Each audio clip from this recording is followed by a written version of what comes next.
Aiaraldeko hainbat herritan atera ziren kaleskale kantuan, otsailaren 4ean Agateduna gogoratzeko.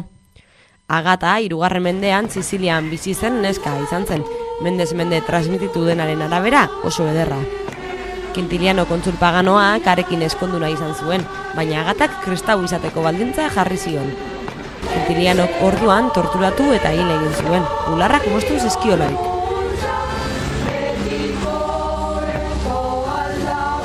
Alabaina, Agatedunaren bezperan makillak eskuan ateratzeak badu beste zergati bat, udaberria hitzartzea. Txoriak, belarrak, kimuak, orain ezten baitira esnatzen.